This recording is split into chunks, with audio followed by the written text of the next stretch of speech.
mettait en exergue et conditionnait toute une jeunesse à la faveur d'un modèle qui est tout simplement le modèle libéral flamboyant. Et donc, l'école était une institution qui tout simplement allait privilégier concurrence, privilégier l'examen, féliciter le meilleur, vilipender les gens insuffisants, écarter, c'est important, écarter les gens qui sont nettement insuffisants. Et donc, il y a tout un mouvement d'intellectuels qui s'est élevé contre cette propension de l'école à marginaliser les plus défavorisés, clin d'œil aussi les plus défavorisés en France, pas aller les chercher loin, c'est notamment les enfants des immigrés, notamment. Et cette façon d'écarter les différentes populations faisait que ça se retrouvait sur le même modèle au niveau du marché du travail, ça se retrouvait sur le même modèle au niveau des relations sociales, etc. Donc, ces intellectuels-là, dont fait partie Albert Jacquard, se sont dit, nous allons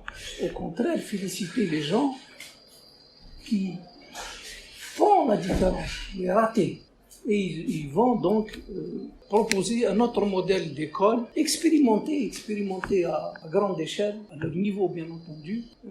Donc c'est une école où il n'y a pas d'examen, où il n'y a pas de premier, où il n'y a pas de dernier. C'est une école où l'on vient pour se socialiser. C'est une école où l'on vient prendre connaissance de soi-même, de conscience et connaissance du coup de soi-même. Et c'est une école où il n'y a pas d'examen, où il n'y a pas un classement, où on apprend à connaître la communauté, où on apprend à identifier un être qui s'appelle la collectivité. Nous verrons que c'est important dans la suite de mon propos. Cette deuxième façon d'aborder la conférence était voulu parce que cet aspect précisément de l'éducation nationale, je ne vais pas en parler dans la conférence. Par contre, tout ce qui est attendu pour l'éducation nationale m'a interpellé, c'est pour cela que j'ai décidé de le mettre en exergue. L'intitulé de la conférence d'Albert Jacquard, c'est « Éloge de la différence ». L'intitulé de ma conférence, c'est « Admirer l'originalité », « Éloge de la différence », « Bis repetita placent ». Je regarde de façon appuyée mon ami Aziz parce qu'il m'a fourni une accroche merveilleuse à la conférence. « Bis repetita placent »,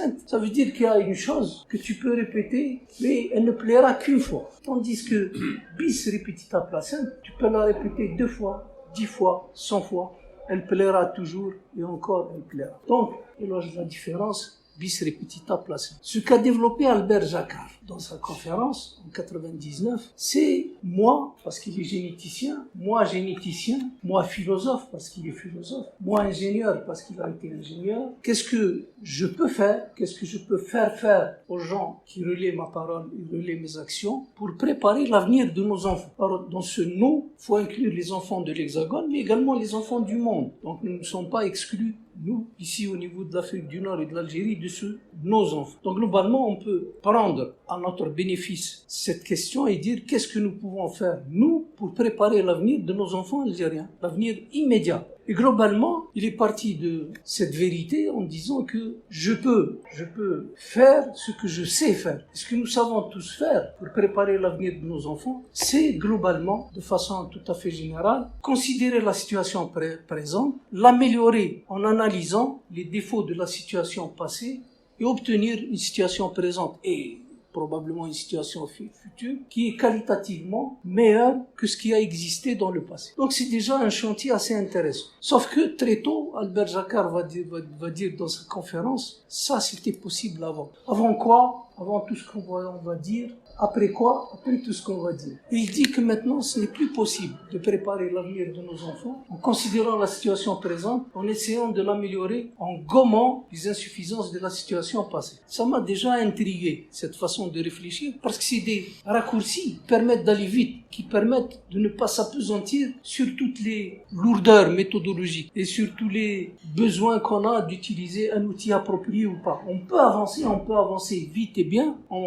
parfois en matière scientifique, en justement consentant ce type de raccourci. Et il dit pourquoi ce n'est pas possible maintenant, c'est parce que nous vivons, notamment au XXe siècle, une série de révolutions. Il en distingue 4. Et ces 4 révolutions, je vais vous les détailler, lui posent une question, que d'ailleurs il nous restitue dans toute l'ampleur de sa difficulté. À la lumière de ces révolutions-là, que s'agit-il de faire pour l'homme en évolution? Alors, nous allons parler de 4 révolutions. La première révolution, c'est ce qu'il appelle la révolution des effectifs de la population mondiale. Par moment, vous verrez que je prendrai ma feuille comme béquille parce que j'aurais trop peur de trahir sa façon d'édicter ce qu'il veut édicter et ce qu'il veut vous faire comprendre. Et il part d'un constat. Le constat est que l'homme est une espèce fragile. L'homme étant une espèce fragile, comment le démontrer? Ben, il le démontre par les statistiques. Il dit que nous avons été très peu nombreux sur Terre pendant des centaines de milliers d'années. Nous avons été quelques millions d'êtres humains à la surface de la Terre. Et il dit que ce n'est que depuis 10 à 15 000 ans que les effectifs ont commencé à s'accroître. Mais ils n'ont jamais dépassé globalement pendant très longtemps le total de 250 millions d'êtres humains à la surface de la Terre. 250 millions. Et il dit que l'humanité a encore été de 250 millions d'humains au début de l'ère chrétienne. Et puis, par quel hasard, il ne l'explique pas, il faudrait faire des recherches en démographie notamment, il dit que pendant très longtemps, ce chiffre de 250 millions d'êtres humains à la surface de la Terre n'a pas varié. Nous avons ainsi bravement atteint l'an 1000 avec un total d'êtres humains de 250 millions d'hommes. Voilà que en l'an 1000, nous sommes 250 millions. Ben, figurez-vous que maintenant, nous sommes 8, 9, 10 milliards. Et devant ce chiffre, il y a une évidence. C'est qu'on ne peut plus vivre de la même façon. 250 millions et à 10 milliards sur la surface de la Terre. Et surtout, si l'on revient aux analyses de comment améliorer le sort de l'humanité à la lumière des recherches de gens comme Tocqueville ou là, des gens comme Karl Marx. Ce qui est important, c'est que cette révolution des effectifs fait que les analyses de Tocqueville ou là, de Marx sont plus courtes. Parce que c'est des solutions qui ont été imaginées sur des problématiques qui ont changé fondamentalement et surtout, c'est des conclusions qui ont été tirées et qui sont fortement imprégnées de la conjoncture et des prémices des analyses en question. Donc c'est assez intéressant de poser déjà le problème dans cette perspective-là. Il dit que donc les problèmes ne se posent pas de la même façon et donc, et nous sommes en plein justement dans la conférence que je prétends faire, nos enfants ne vont pas prendre en charge l'humanité de 10 milliards d'hommes en utilisant les outils, les prémices, les philosophies de quand on était 250 millions d'êtres humains. Et voilà que un poète que j'aime beaucoup, Paul Valéry, est dans cette veine-là quand il va dire « le temps du monde fini commence ». C'est un poète qui le dit. Mais il illustre parfaitement le point de vue du scientifique. Ça veut dire, avec le propos poétique, le temps du monde fini commence, veut dire tout simplement que maintenant, à la lumière de l'effectif de 10 milliards d'hommes, les limites de la planète, mieux, les limites de l'humanité sont dorénavant connues, où on voit de l'air. Donc, les problèmes vont être listés, connus, identifiés. Et donc, ils sont en attente d'une solution. C'est une donnée toute nouvelle, et ce qui est important de garder en mémoire, c'est que ça a été très peu réfléchi, sous cet angle-là précisément, par les gens qui ont entre leurs mains le sort de l'humanité. C'est important. La deuxième révolution, après celle des effectifs, c'est comment se distribuent ces effectifs, comment ils se distribuent à la surface de la Terre. C'est une question intéressante. Pourquoi? Parce que globalement, les gens qui ont, maintenant en Europe, construit les États-nations ont toujours eu cette réflexion-là, comme Napoléon. Napoléon dit « la géographie dicte l'histoire ». Napoléon dit « la géographie dicte l'histoire ». C'est-à-dire que si je change les tracés de la géographie, je façonne l'histoire. Jusque-là, justement, la carte géographique, la géographie, de façon prosaïque, définit l'histoire et définit surtout la stratégie. D'où les guerres, les opportunités d'envahir un pays. Pensez aux épopées d'Alexandre le Grand, pensez aux guerres qui ont agité l'Europe pendant très longtemps, pensez aux guerres qui ont les croisades, pensez aux invasions des Amériques par les Européens, pensez un petit peu, justement, à cette vaste expansion de certaines catégories de gens qui sont animés justement par cette chose-là. La géographie dicte l'histoire, dicte la stratégie. En fait, la nouvelle révolution a dit à la distribution des effectifs de l'homme sur Terre va mettre en difficulté cette façon de réfléchir. Pourquoi? Parce que dans l'avenir immédiat, ce n'est plus la carte géographique qui va définir l'histoire, c'est la carte démographique. À dire globalement que, au lieu de représenter l'Algérie par quelques millions de mètres carrés ou de je sais pas trop quoi, de kilomètres carrés, on va la représenter par les couches de sa population. Donc on va mettre des traits qui vont représenter l'importance des effectifs d'un pays par rapport à un autre. Et du coup, vous voyez des pays qui, proportionnellement à leur population, comme les États-Unis, ou la Russie, ou l'Europe, qui vont devenir très petits. Pour certains, s'effacer presque totalement. Je pense notamment à des pays comme la Suisse. Et d'autres, Bangladesh, Pakistan, Inde, la Chine, Bangladesh, l'Afrique, qui vont devenir très importants. Au regard de cette nouvelle donne, induite uniquement par la répartition des effectifs de l'homme sur Terre. C'est important, pourquoi? Parce que je vais vous donner un certain nombre de chiffres qui vont nous faire réfléchir. Quand nos enfants vont prendre en main le destin de la Terre, voilà à peu près la distribution des cartes démographiques. La surface démographique de l'Amérique du Nord et de l'Europe n'aura pas évolué. Elle sera représentée par 1,2 milliard d'hommes. La surface de l'Asie n'est multipliée que par 2, contrairement aux peurs que nous en avons. La surface de l'Asie n'est même pas multipliée par 2, elle est multipliée par 1,5. De 2,8 milliards actuellement à 4,2 milliards. C'est déjà important. Vous allez voir autre chose. La surface de l'Amérique latine est multipliée par 2. De 600 millions à 1,4 milliard d'hommes. De 200 millions d'hommes. 1,2 milliard d'hommes pour l'Amérique latine. Mais c'est surtout la surface de l'Afrique qu'il faut considérer. Elle va être multipliée par 3. De 800 millions actuellement à 2,4 milliards. Donc très peu d'eau. Un espace qui nous intéresse particulièrement, que j'ai mis en exergue ici, c'est celui de la Méditerranée. Vous allez voir pourquoi. La Méditerranée, globalement, est très importante pour nous tous, pour l'humanité. Parce que globalement, l'entièreté, l'ensemble des concepts, l'ensemble des civilisations, si l'on est généreux, fait partie de l'espace méditerranéen. Les concepts que nous manipulons, les philosophies qui nous ont construites, c'est tout simplement la Grèce, l'Égypte, Rome et tout ce qui peut graviter autour de ces choses-là. Si vous considérez encore une fois l'histoire sous cet angle-là, vous allez vous apercevoir que globalement, toutes les conquêtes ont été menées à partir ou en s'arc-boutant beaucoup à l'espace méditerranéen. Qu'est-ce qui va se passer dans cette Méditerranée? D'abord, quelle est la situation actuelle de la Méditerranée? Globalement, vous avez un espace qui compte 400 millions d'hommes. D'un côté, vous avez 200 millions, on va dire, de judéo-chrétiens, et de l'autre, vous avez 200 millions de musulmans. Je ne fais pas un clin d'œil à l'histoire du choc des religions, mais je veux dire tout simplement que les histoires d'immigration forcée portent là leur germe. On va voir aussi pourquoi. Donc, ce qui est important, c'est de dire la Méditerranée est à réfléchir en urgence, parce que c'est une urgence. C'est une urgence sur le plan stratégique. Et Albert Jacquard, plus quelques intellectuels de son groupe, disent que une des solutions, parce que sinon on va subir justement le problème de l'immigration forcée, une des solutions, c'est de construire une communauté, pas uniquement économique, mais culturelle. Donc, on va en fait définir des valeurs méditerranéennes de culture, les défendre ensemble et les hisser vers le statut de solution, mais de solution communautaire. Et la communauté ne sera pas uniquement économique, je le répète, elle est obligatoirement culturelle. Troisième révolution, c'est la révolution de nos pouvoirs. On va agiter quelques tautologies, quelques vérités évidentes, mais on va surtout, je crois, mettre en exergue des choses que nous savons intuitivement et qui nous échappent. Le fort de ces intellectuels-là est de les mettre en mots,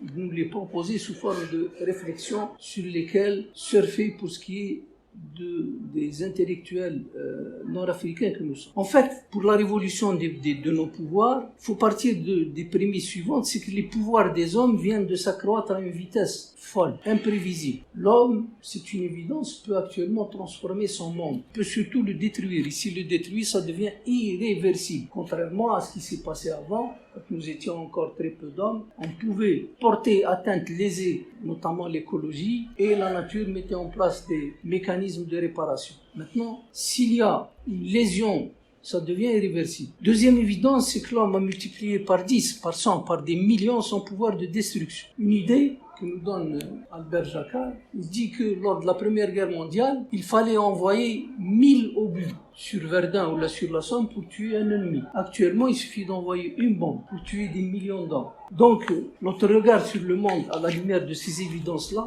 et sur l'autre va changer. Il a déjà changé radicalement. Globalement, après la Renaissance et jusqu'au 19e siècle, il y a eu une vague portée par la science qui incitait à l'euphorie, ce que j'appelle moi la vague euphorisante, qui obéissait à l'analyse telle que l'a formulée au XVIIe siècle un certain Francis Bacon, que vous connaissez. Il disait: le but de la science et de la technique, c'est de réaliser tout ce qui est possible. Tout ce qui est possible. Retenons cela. Pour nous, gens de culture méditerranéenne, ça nous rappelle un petit peu la réalisation de ce qu'on appelle le mythe de Prométhée. Vous savez, hein, cette histoire de domestication du feu. Grâce au feu, il y a des civilisations qui se mettent en place, etc. Globalement, le mythe de Prométhée, pour ce qui est de mettre en place des civilisations, repose sur une évidence. Dès que je peux faire, je parle de l'homme, je le fais. C'est un programme intéressant. Un programme intéressant, pourquoi? Parce qu'avant, on n'avait pas les moyens et on ne savait pas faire. On ne savait pas faire, ou là, on savait faire, mais de façon imparfaite. Alors que maintenant, on sait faire. On sait faire, c'est important. Et globalement, on a été un petit peu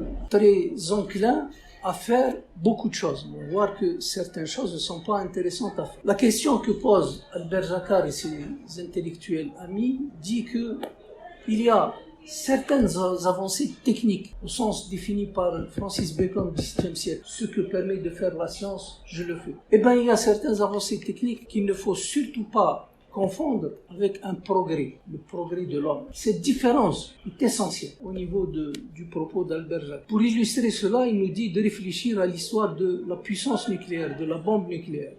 Et pour illustrer cela, il nous dit que, au soir d'Hiroshima, Albert Einstein a conclu, contredisant en cela ce que disait Francis Bacon, il y a des choses qu'il vaudrait mieux ne pas faire. Globalement, remarquez la concordance des dates. Globalement, il y a à peu près une cinquantaine d'années qu'on a domestiqué la force nucléaire. Employée dans la destruction, c'est certainement pas un progrès humain.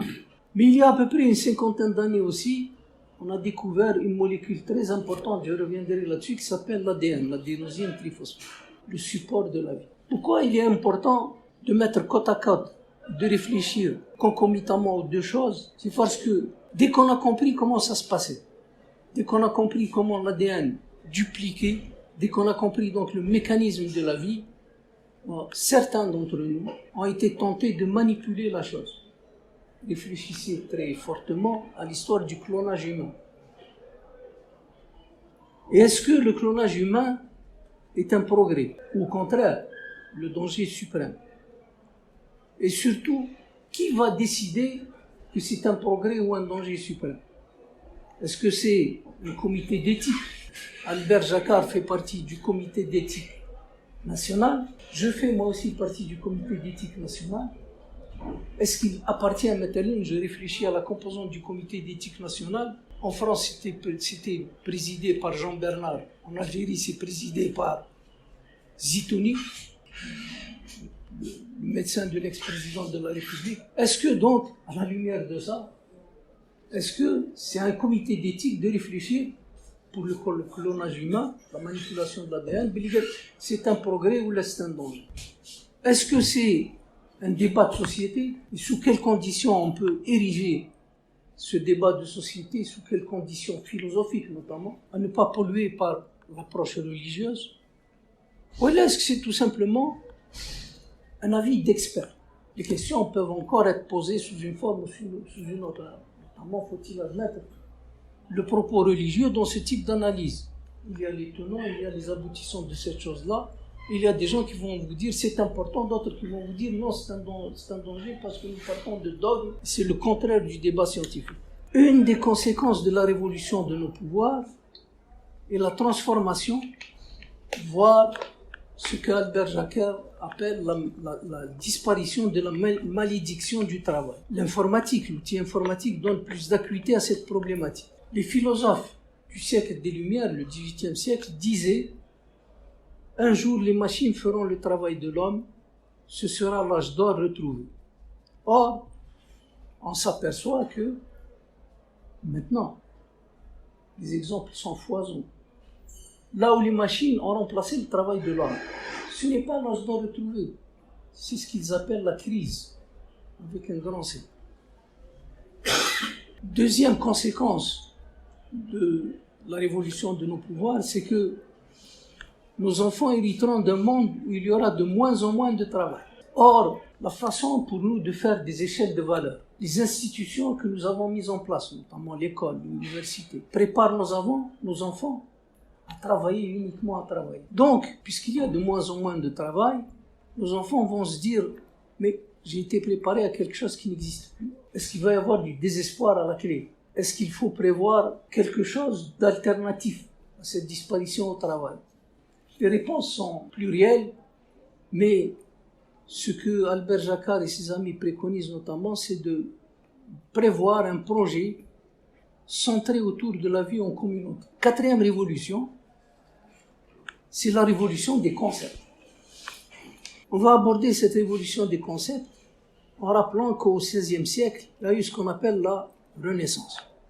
La Renaissance, pour les gens qui vivaient au XVIe siècle, n'était pas spécialement intéressante. C'est des gens qui vivaient, il y avait encore les maladies, les épidémies, il y avait les maladies à transmission hydrique, il y avait l'absence de plein de choses, il y avait très peu de moyens de production, etc. Mais quand le XVIe siècle a disparu, des gens se sont dit « Ah, c'était la Renaissance, c'est le XVIe siècle ».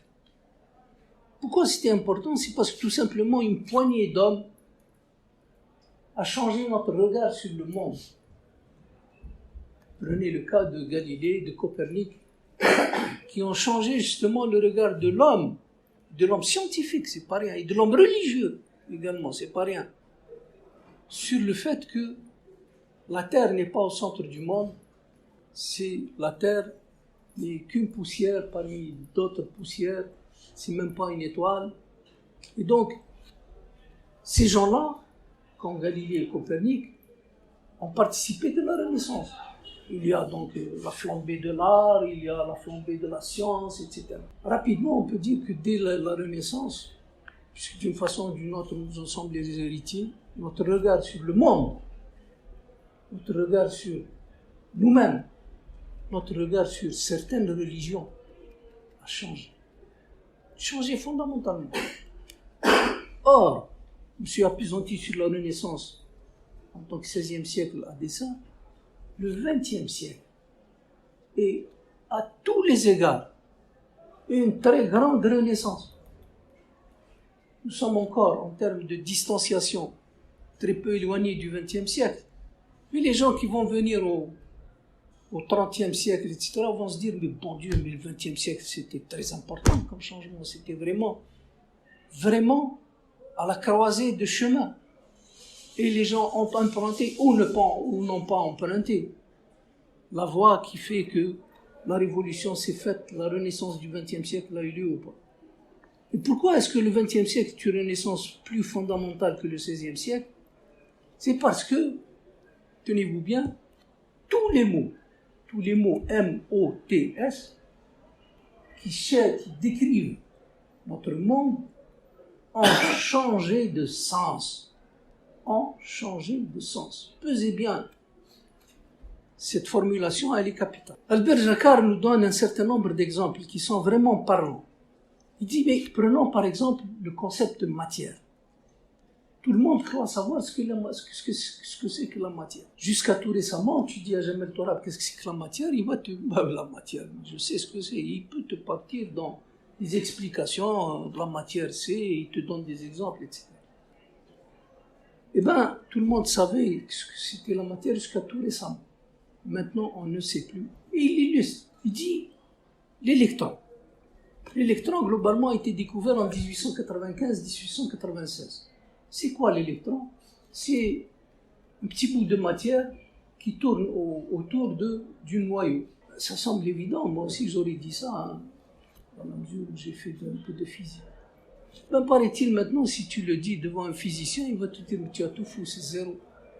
C'est absolument pas ça. Ah bon? Alors qu'est-ce que c'est?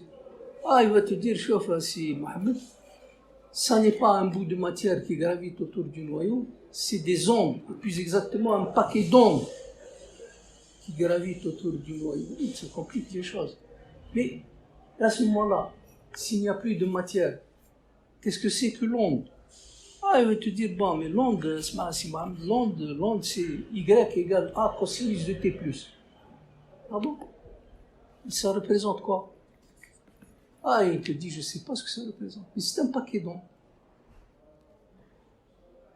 Si on pousse, on titille un peu le physicien, bon, tu sais ce que c'est, il va te dire, je parle sous le contrôle de la citation de ma feuille, eh bien, le physicien va nous dire, le carré du module de l'onde est égal à la probabilité de présence de l'objet en question. Voilà. La matière a disparu. La matière a disparu, il ne reste plus qu'un paquet d'ondes, la particule a disparu. Conclusion, on ne sait plus de quoi on parle, mais on sait qu'on ne sait plus. C'est une révolution conceptuelle très importante. Très, très importante. Ça rappelle un petit peu Socrate, Socrate qui disait « je sais que je ne sais rien ». C'est très important. C'est une autre palier, tout socratique, qu'on vient de marquer. C'est important. Albert Jacquard nous prend un deuxième exemple. Le temps. Pour lui, cette notion aussi a complètement disparu. Elle a disparu au sens où on l'entend nous. Elle a disparu au sens où ça a changé de contenu, changé de sens. Comment cela? Il nous dit, voilà, si on se souvient bien, nos grands-pères disaient de l'éternité que c'était une durée qui n'en finissait pas. Plus maintenant. Ah bon, plus maintenant. Einstein, en 1905, va nous apprendre que le temps dépend de la vitesse à laquelle on va par rapport à l'événement dont on veut mesurer la durée. Albert Jacquard nous donne un exemple assez amusant que je ne résiste pas à vous restituer. Il dit, voilà, il y a un monsieur qui appelle sa femme, lui dit, tu sors avec moi, là, on fait une balade dans la forêt, je vais promener le chien. Il dit, non, moi je ne sors pas, je regarde la télé. Le monsieur prend le chien, il sort, il fait le tour de la forêt pour balader le chien. Le chien est tout content, il tourne autour de son maître. Et puis d'excitation, sa queue frétille. Au retour, Jacquard nous dit, voilà, la femme a plus vieilli que l'homme. L'homme a plus vieilli que le chien, et la queue du chien a plus vieilli que le chien. Pourquoi? Parce que le temps n'est pas le même pour chacun des protagonistes de cette histoire. Il va nous le prouver par la suite. C'est assez intéressant. C'est assez intéressant parce que le temps, s'il n'a pas été le même que pour chacun des protagonistes, on peut le vérifier si on se retrouve à la bonne vitesse, au bon moment. Il dit que ça a été mesuré en utilisant des avions qui font le tour de la Terre dans le sens inverse de la rotation de la Terre. Et il dit globalement, le temps n'est pas identique pour tout le monde. Il donne un deuxième exemple. Il dit, quand on s'approche d'un trou noir, le temps se met à ralentir tellement que ce qui peut considérer une durée indéterminée, d'éternité, pour certains, représente quelques minutes pour l'autre. Alors, je ne saurais pas vous l'expliquer, mais globalement, Albert Jacquard dit, si vous voulez vraiment vous imprégner de la réalité, de la véracité de ce propos, allez auprès d'un trou noir, faites-vous avaler par le trou noir. Votre chute, la chronomètre durera 583 secondes, si je ne m'abuse dans le texte que j'ai lu. Mais il dit que voilà, si vous êtes suffisamment loin de cet événement d'un individu qui voulait prouver la véracité du temps qui change et qui se jette dans un trou noir, si vous êtes en dehors de l'influence de la courbure de l'espace-temps, pour vous, la chute va durer de façon indéfinie. Vous avez compris Alors, la durée, la donnée révolutionnaire que je viens là d'indiquer, c'est que l'éternité ne dure pas longtemps. L'éternité ne dure pas longtemps, elle dépend en fait de l'endroit où on est, tout simplement. Et est-ce qu'il y a une influence de la courbure de l'espace-temps ou pas? Ça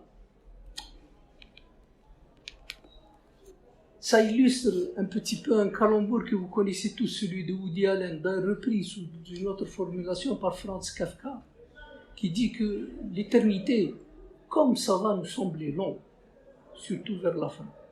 J'aime bien ce calembour de Woody Allen. L'autre exemple qu'il nous prend, c'est l'exemple du Big Bang. Et il dit globalement, le XXe siècle nous a fait un cadeau scientifique extraordinaire, cette histoire de Big Bang, il dit que il y a eu les équations de la relativité générale d'Albert Einstein. Vous connaissez à peu près tous l'histoire de la relativité générale d'Albert Einstein. Il dit que globalement l'univers n'est pas stable. L'univers n'est pas stable. C'est important parce que pendant très longtemps, l'humanité a pensé que l'univers était stable, fait une bonne fois pour toutes, avec la Terre au centre, avec des dieux qui sont quelque part. Certains diront dans le ciel, d'autres diront comme d'accord. Et voilà. Et si l'univers n'est pas stable, ça veut dire une chose. Ça veut dire que les galaxies qui composent cet univers s'éloignent les unes des autres et s'éloignent d'un supposé point central. Bon, je ne veux pas discuter cette chose-là, mais globalement, on dit que les étoiles, les galaxies, aujourd'hui, continuent à s'éloigner. Elles étaient plus proches hier qu'aujourd'hui, et ainsi de suite. Et on peut, en allant dans le sens de l'expansion, dire que l'univers n'est pas stable et il est en expansion continue, en retournant, on va retourner au Big Bang. C'est important. Le Big Bang a eu lieu il y a précisément, à peu près, on va dire, pas précisément, 15 milliards d'années. Question que se pose de façon plaisante Albert Jacquard. Il dit, mais qu'est-ce qu'il y avait il y a 15 milliards d'années, juste avant le Big Bang?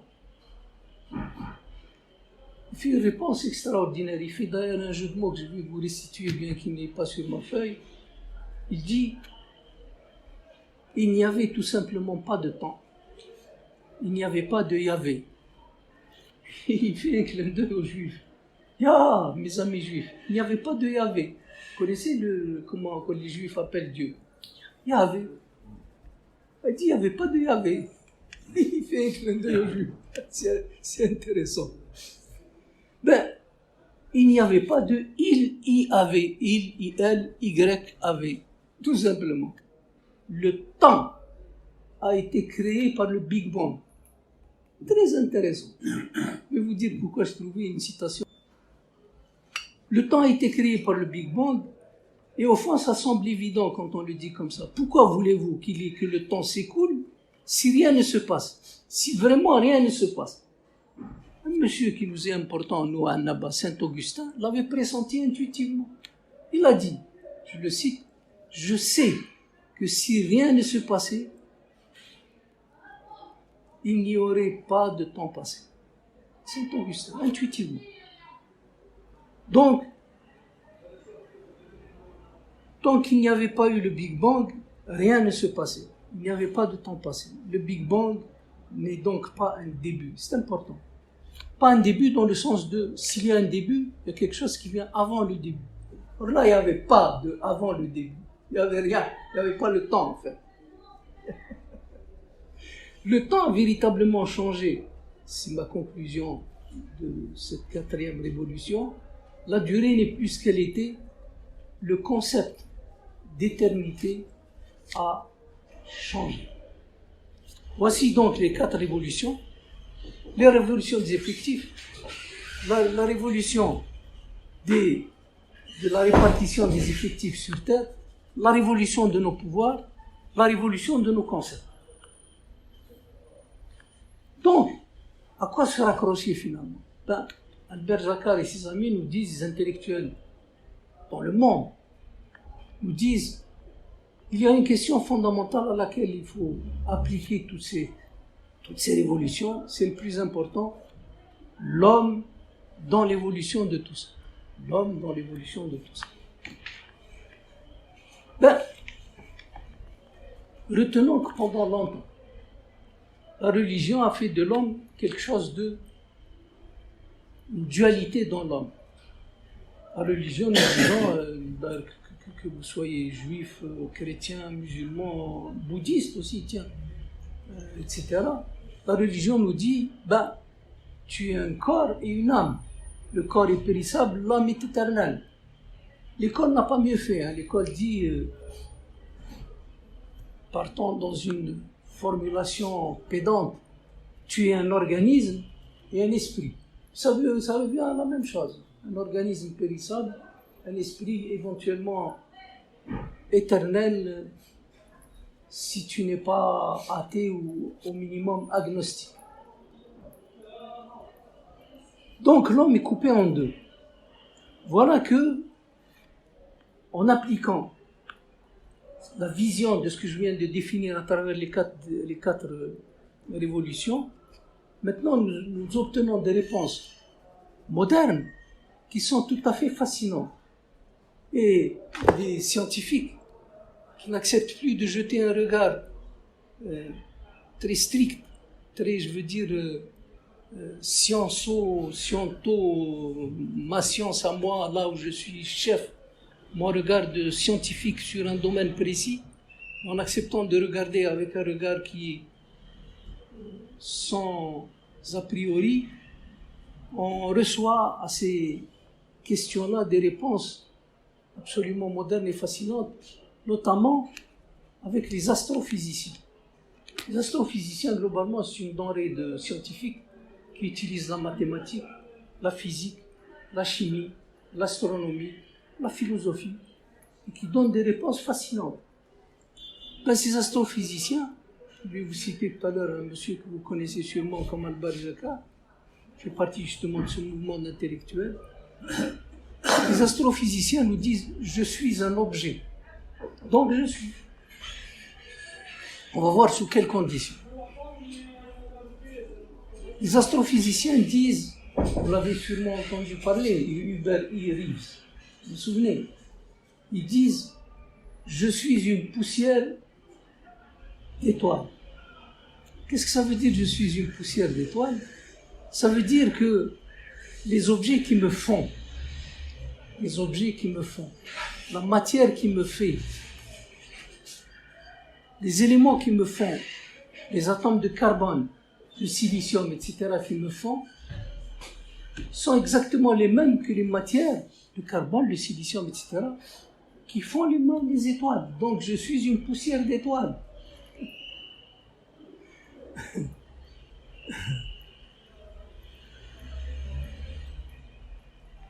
Et pourquoi est-ce que je suis une poussière d'étoiles ? C'est parce que les étoiles elles-mêmes ont appris à faire pendant leur vie, parce que ça naît, ça vit, ça meurt. Et bien les étoiles, en tant que corps céleste, ont fait tout simplement du carbone, du silicium, etc., etc. Et donc, globalement, il dit, je ne l'ai pas noté, mais ne me demandez pas l'explication scientifique. Il dit globalement une étoile, au moment de sa naissance et au moment de sa mort, ça devient un corps extrêmement riche en hélium. Qu'est-ce que c'est que l'hélium ? C'est un gaz globalement inerte et qui existe en profusion dans les étoiles au moment de leur naissance, dans les étoiles au moment de leur mort. Et globalement, c'est un gaz qui est assez inerte, qui n'accepte pas de changement, c'est 2 protons et 2 neutrons. Sauf sous certaines conditions, quand les températures augmentent exagérément, au lieu de refuser les liaisons, il va se lier, il va y avoir des triples liaisons, et ces triples liaisons d'hélium vont donner naissance au carbone, qui lui est très friand des liaisons. Et donc il va initier un processus avec des interactions. Et donc voilà, globalement, ne me demandez pas ce que c'est, hein, il faudrait le demander à un physicien ou à un chimiste. Mais moi, l'explication me plaît beaucoup. Et donc, globalement, il dit, voilà, au cours de leur vie, les étoiles vont fabriquer des atomes de carbone, de silicium, etc. Pourquoi ? Parce que, tout simplement, comme moi, elles ont pris des quarks, elles en ont fait des protons, elles en ont fait des neutrons, ça a tourné autour d'un atome. L'atome, ça donne... On peut revenir en arrière globalement ou avancer, je ne sais pas dans quel sens on va, mais globalement, de l'atome, on va passer à la molécule, de la molécule, on va passer à la protéine, les protéines vont se mettre alentour, il va y avoir un métabolisme, ça va devenir complexe globalement, de plus il y a de la complexité qui s'installe, plus il y a des pouvoirs qui sont acquis, et c'est acquis aussi bien par l'étoile. ça devient un super soleil, que par l'individu. Plus il y a de la complexité qui s'installe, plus il y a du pouvoir qui s'acquiert. C'est assez intéressant et assez révolutionnaire comme idée. Et en fait, si l'on part de ce point de vue, de l'atome, on peut remonter jusqu'au Big Bang. Et juste après le Big Bang, la caractéristique de l'univers était qu'il n'y avait rien qui se passait d'intéressant, c'était inerte, c'était à peu près la même chose partout. Et puis, graduellement, avec ce que je vous ai dit, la confection d'atomes de carbone, etc., des interactions qui s'installent, globalement, le monde, l'univers perd de son homogénéité et graduellement nous passons dans un univers avec des forces, des interactions et ça fait que peu à peu, des objets se créent et deviennent de plus en plus riches d'éléments. Ces éléments ont de plus en plus d'interactions subtiles entre eux et on dit que cet ensemble, cette structure matérielle est plus complexe. Plus complexe, traduisez par cela, plus de pouvoir acquis. C'est intéressant. Depuis 15 milliards d'années, donc, la complexité augmente et les pouvoirs apparaissent. Et les astrophysiciens vous disent, c'est tout simplement ça la loi de l'univers. Il faut faire du neuf en permanence. La loi de l'univers, d'après les astrophysiciens, c'est celle-là. On fait toujours du neuf et le neuf s'est fait toujours en permanence. Globalement, donc, avec des quarks, on fait des protons, on fait des neutrons, ça nous donne des atomes, ça nous donne de la molécule, ça nous donne des protéines. Les protéines s'organisent, on a un métabolisme, le métabolisme donne le système, donne l'organe donne l'être humain, on va le voir tout à l'heure, se met en société, ça donne un autre être encore plus important, la collectivité. Ce qu'il est important de noter, c'est que ce processus-là, qui se passe exactement ainsi au niveau de tout l'univers, a été accéléré au niveau de la Terre, parce qu'il y avait des conditions favorables. Il y avait notamment quelques conditions. Certains, je peux me les expliquer, d'autres, je peux vous donner une indication, ne me demandez pas ce que c'est, je ne sais plus. Première condition d'accélération de ce processus au niveau de la Terre, c'est l'existence d'eau liquide. C'est pour cela que, il paraît que les recherches entreprises jusque-là montrent qu'il y a très peu de planètes, il y a très peu de corps célestes où nous avons de l'eau liquide. C'est pour cela que l'indication qu'au niveau de Mars, nous avons de l'eau congelée, éventuellement de l'eau liquide profondément, et un questionnement scientifique qui interpelle très fortement les scientifiques, parce que ça veut dire que d'autres conditions aussi favorables sur la Terre vont exister sur Mars, ou ont déjà existé, ou enfin bon. Vous voyez un petit peu de quelle spéculation on peut partir et auquel on peut aboutir. Il y a la deuxième circonstance favorable, c'est ce qu'il appelle, je n'ai pas eu le temps de documenter ça, les ceintures de vent Allen, VAN, A2L, EN. Ça doit être des conditions astronomiques qui font qu'il y a un processus favorable pour accélérer ce que je viens de dire. Donc, voilà l'histoire de la Terre résumée par Albert Jacquard et ses amis, c'est tout simplement une complexification progressive des structures qui apparaissent. Un beau jour, une molécule parmi tant d'autres, une molécule, comme celle qu'on vient d'entrevoir avec le processus que j'ai décrit, atome, proton, neutron, molécule. Une molécule qui s'appelle l'ADN apparaît. Sauf que la molécule ADN a une particularité, c'est qu'elle sait se dupliquer. Et si elle sait se dupliquer, ça veut dire qu'elle devient non destructible. Et si elle est non destructible, parce que ce n'est pas là quelque chose qui définit par définition la vie. Et si c'est la définition de la vie, Donc le mot vie n'a plus de sens également. Le mot vie n'a plus de sens. Pourquoi? Parce que c'est tout simplement une frontière que nous venons d'indiquer entre le vivant et le non-vivant. Ça gênera des gens pour dire je suis le cousin de la pierre que j'ai en face de moi, mais globalement, c'est ça. Hein. Globalement, il y a une continuité entre ce qui constitue la pierre, l'étoile, et moi, être vivant. Donc, l'évolution de toute façon continue. Il y a un autre grand événement dont il faut parler, qui s'est passé il y a environ 800-900 millions d'années, c'est que le processus de reproduction, selon lequel la vie était définie sur Terre et éventuellement au niveau de tout l'univers, cette vie-là se faisait par reproduction. Ça veut dire que nous avions quelque chose d'original, une cellule par exemple. Cette cellule-là, elle se reproduisait. Ça veut dire qu'elle faisait du nombre et elle faisait de l'identique. Gemelle tourable se reproduit, il reproduit un autre gemelle tourable. Globalement, il y a 800-900 millions d'années, la reproduction comme seul mode d'évolution a été remplacée par quelque chose de très intéressant, la procréation. La procréation, ce n'est pas la cellule qui va se dupliquer complètement à l'identique, c'est deux êtres qui se mettent ensemble pour faire un troisième, la procréation. C'est assez magnifique. Pourquoi? Parce que le troisième être qu'on obtient quand on s'y met à deux, c'est quelque chose de totalement neuf. Et celui qui nous a expliqué ça, c'est un moine, il s'appelle Mendel, vous en souvenez tous, avec ses expériences avec les pois ridés, les pois lisses, etc. Il l'a expliqué déjà en 1865. Mais c'était tellement inaccessible à la compréhension que les gens ont préféré lui dire « elle va te faire voir ailleurs ». Ça a été repris aussi par les généticiens au début du XXe siècle. Les gens étaient quand même absolument pas convaincus, et ce n'est que maintenant qu'on commence à être convaincus de cette histoire-là.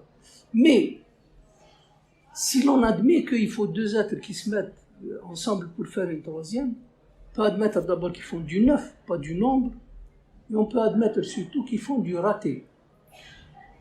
D'où le titre de la conférence, Éloge de la différence, vous allez comprendre pourquoi dans la suite de mon propos. Du raté, de l'insuffisant, du handicapé, du pas comme tout le monde, de l'anormal.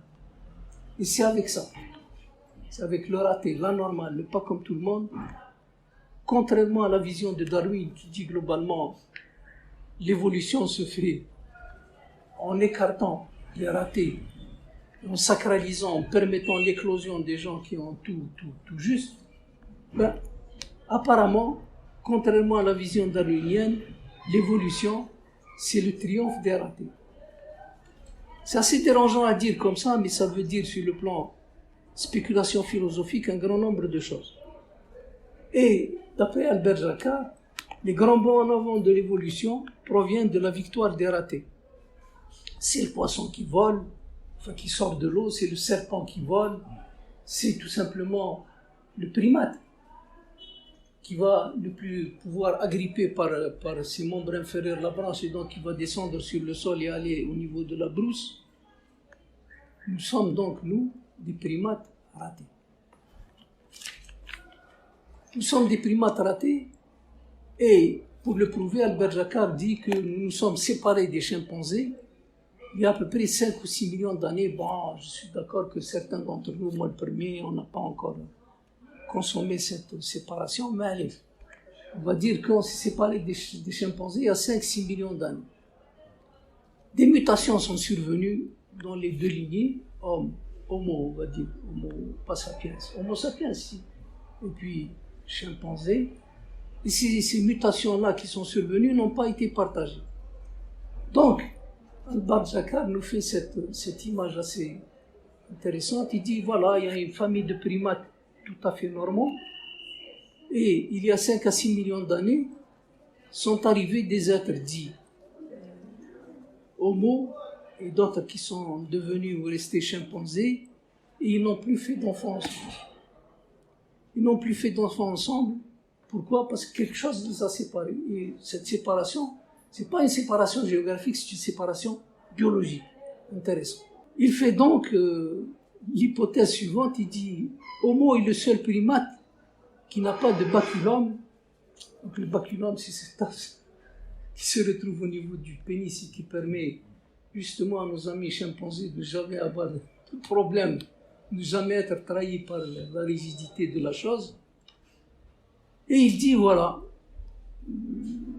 l'homme Homo est le seul primate qui n'a pas de baculum. Le mâle va arriver, il n'a pas de baculum, et il est boudé par les femelles. Les femelles, on les comprend, ces pauvres femelles, elles disent bon, allez, on préfère la présence du baculum chez nos partenaires. Or, lui n'a plus de baculum. Et sa mutation de Homo, on fait un raté de la famille. Sa mutation de Homo en faisant le raté, alors qu'est-ce qu'il va faire? Il va se rabattre sur ce qui n'est pas pointé par ses amis qui ont le baculum.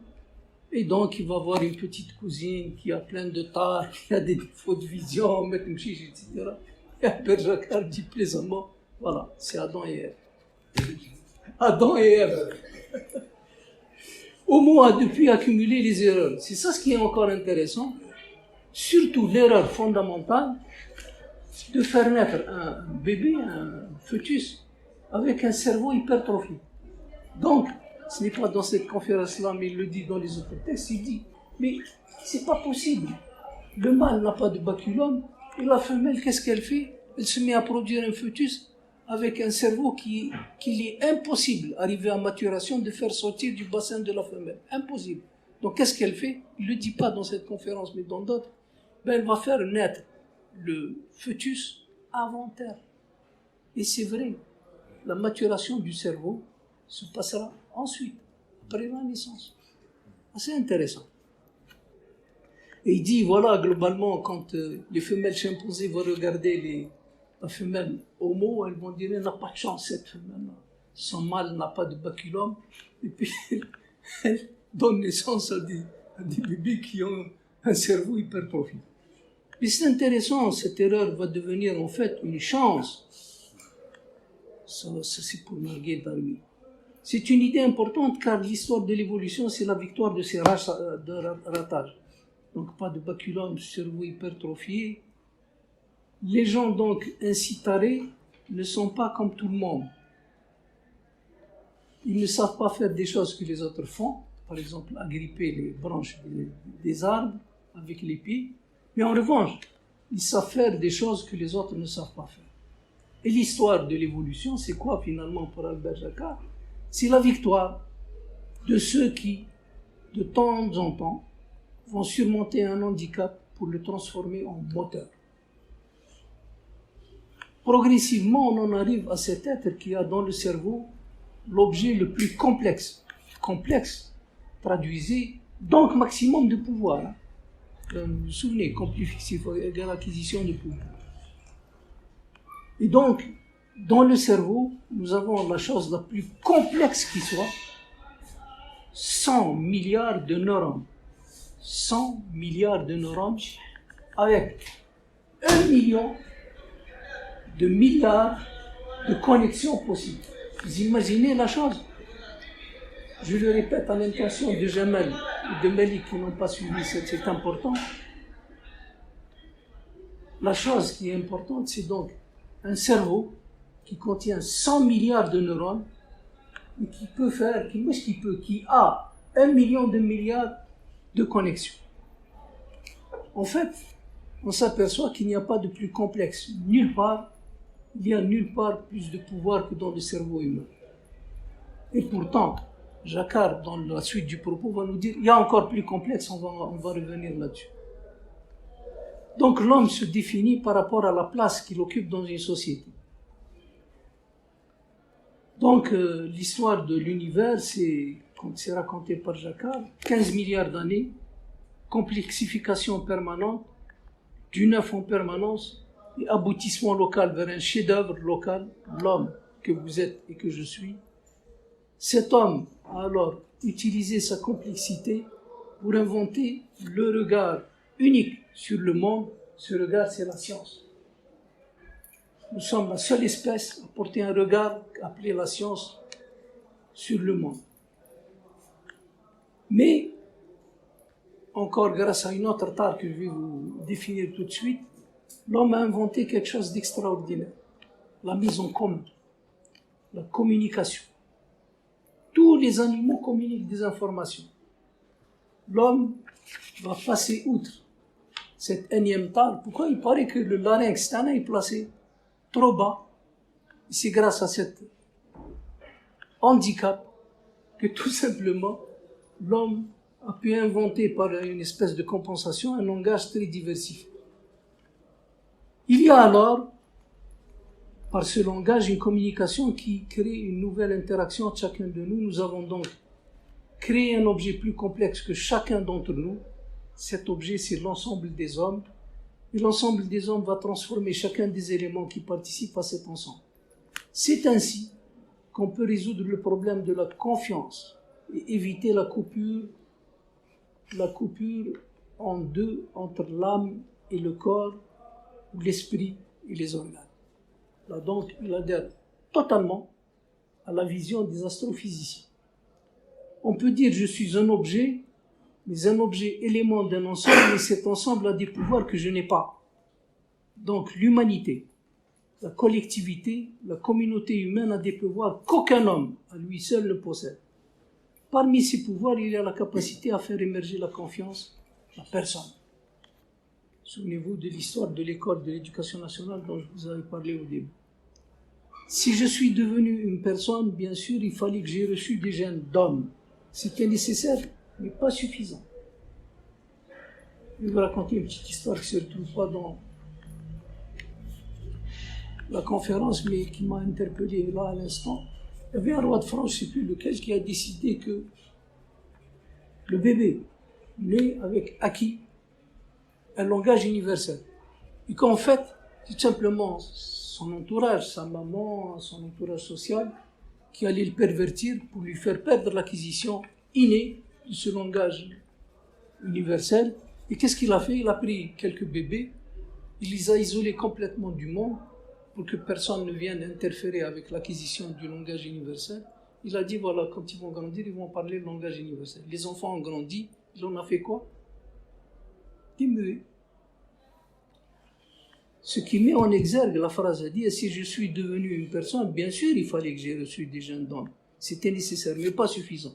Ce qu'il fallait en plus, c'est que je baigne dans une communauté humaine qui fait de moi une personne. Si je suis capable d'être et de réfléchir à ce que je suis, c'est ça là, le grand propre de l'homme. Je réfléchis que je suis et je réfléchis à ce que je suis. Si je m'exprime avec je, c'est que d'autres se sont adressés à moi et on m'a dit tu. Ces autres disaient je en parlant chacun de soi-même. Et si personne ne m'avait structuré avec tu, je n'aurais pas prononcé je. J'aurais été, mais je n'aurais pas su que j'étais. C'est la force et la nécessité de ma communauté. Conclusion, voilà, pour ne pas incommoder mon ami Malik, conclusion, Albert Jacquard a agité quelques idées, peut-être pas très innovantes, mais des idées qui dérangent un petit peu le tourner en rond de nos façons d'interpréter la science et surtout l'ésotérisme où se réfugient certains scientifiques. Et donc, on peut partir de ces évidences-là pour, divulguer un certain nombre de secrets, divulguer au sens de partager, et deuxièmement, de monter des actions qui vont dans le sens de ce qui est dit ici, notamment dans l'éducation nationale. Ça devient une urgence au niveau de l'Algérie. Voilà. Merci mes amis.